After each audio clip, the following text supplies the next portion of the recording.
જો આ ટ્રીક ખબર હશે ને તો કોઈ પણ બનાવી લેશે અને પહેલી વારમાં જ પરફેક્ટ બનશે બજાર જેવા.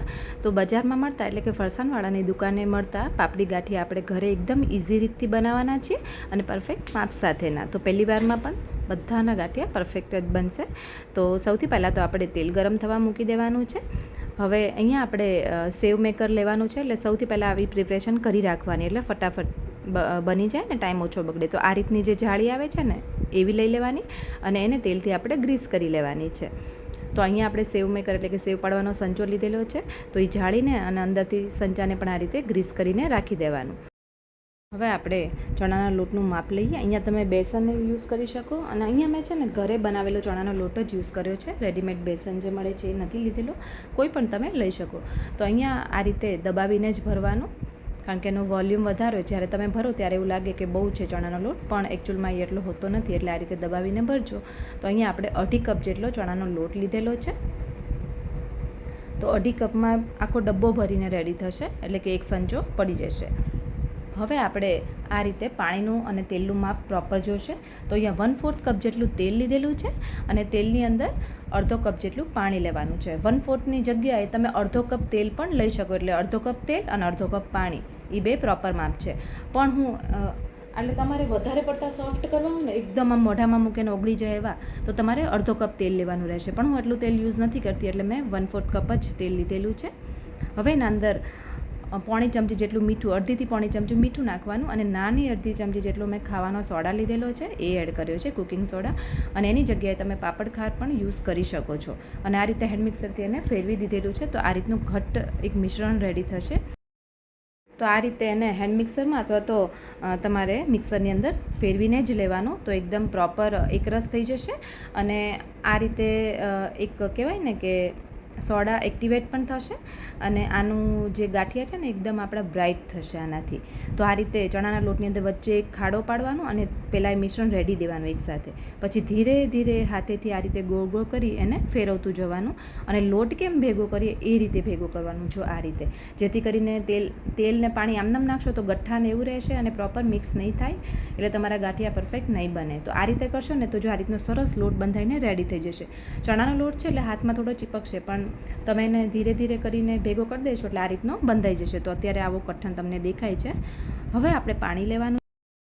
તો લોટ તો બંધાઈ ગયો છે, પણ આ લોટના ગાંઠિયા પરફેક્ટ નહીં બને હજી. તો તમારે આ રીતે લોટ પહેલાં બાંધી પછી પાણી અલગથી થોડું થોડું કરી, અને હું અત્યારે જો સીધું નથી રેડતી, જો એકસાથે પાણી રેડશો ને તો પ્રોપર નહીં થાય. તો થોડું થોડું પાણી લઈ આ રીતે નીચેથી ઉપર હાથ લઈ જવાનો આ રીતનો, અને એને એક મસળવાનો છે લોટને. આ પ્રોસેસ કરવી ખાસ જરૂરી છે. તો આનાથી એકદમ વધારે પડતા સોફ્ટ બનશે અને પરફેક્ટ બનશે. તો જો આ રીતે થવું જોઈએ. તો થોડું થોડું પાણી લેતા જઈએ, આ રીતે એને મસળી દઈએ લોટને. પહેલાં જ તમે આટલું પાણી નાખી દેશો ને તો બરાબર નહીં અને હાથમાં બહુ જ ચીપકશે, મજા નહીં આવે.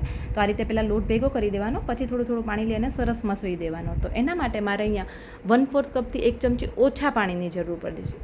એટલે આમ જોઈએ ને તો 3/4 ટોટલ થાય, એટલે 1/2 કપ પહેલાં આપણે નાખ્યું હતું અને પછી 1/4 કપ મેં અહીંયા લીધેલું છે. તો એનાથી થોડું ઓછું પાણી. તો આવો લોટ થયો.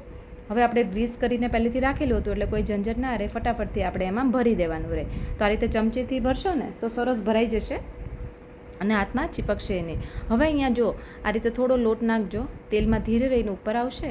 એટલે આવી રીતનું ગરમ તેલ હોય ને ત્યારે આપણે એને તળવાનું. તો એકદમ સરસ પહેલાં તો ફાસ્ટ ગેસ રાખવો, એટલે કે હાઈ ફ્લેમ રાખવી અને થોડા ગાંઠિયા પાડવા આ રીતે ગોળ.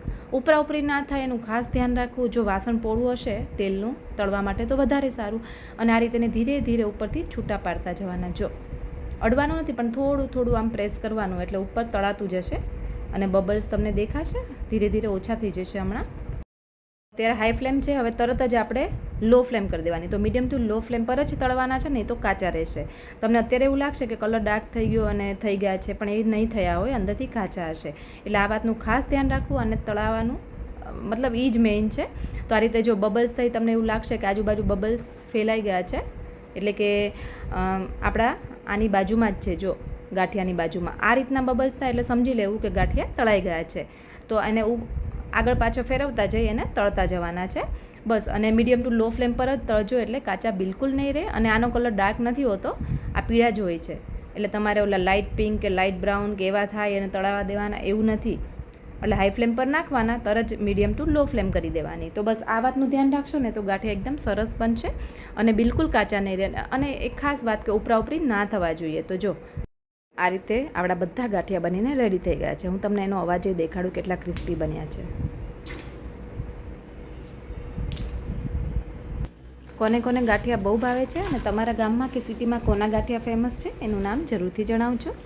ચલો ફરી મળીએ એક નવી રેસીપી સાથે. Thank you.